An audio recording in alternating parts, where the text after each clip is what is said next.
ایک کچھوے اور خرگوش کی دوستی ہو گئی۔ دونوں ایک ساتھ کھیلتے گھومتے پھرتے تھے۔ ان کو معلوم تھا کہ لڑائی اچھی بات نہیں، لیکن پھر بھی کبھی بھی ان کی آپس میں لڑائی ہو جاتی تھی۔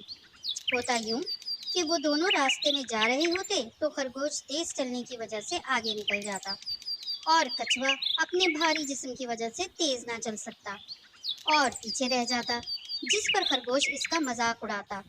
آپ کو تو معلوم ہے کہ کسی کا مذاق اڑانا کتنی بری عادت ہے۔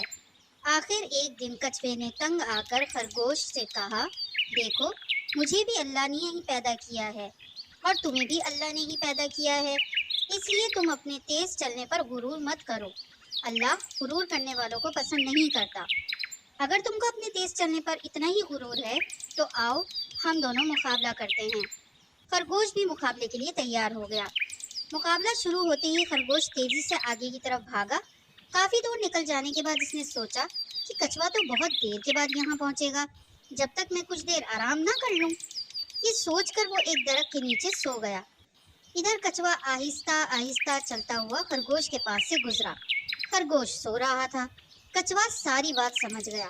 اس نے اپنی رفتار اور تیز کر دی اور مقررہ جگہ تک پہنچ گیا۔ اب خرگوش کو اپنی نیند سے جب بیدار ہوا اور بھاگتا ہوا مقررہ جگہ تک پہنچا تو دیکھا وہاں تو کچھوا پہلے سے موجود ہے۔ خرگوش کو بہت شرمندگی ہوئی اور اس نے غرور کرنے سے توبہ کر لی اور کچھوے سے معافی مانگی۔ کچھوے نے بھی اس کو معاف کر دیا۔ پیارے بچوں، ہمیں کبھی کسی کا مذاق نہیں اڑانا چاہیے۔ ہر ایک کو ہم اپنے سے بہتر سمجھیں گے تو کبھی ہماری کسی سے لڑائی نہیں ہوگی، اور جو کسی کو تنگ کرنے کے لیے مذاق اڑاتا ہے تو اللہ تعالیٰ اس کو بھی کمزور کر دیتا ہے۔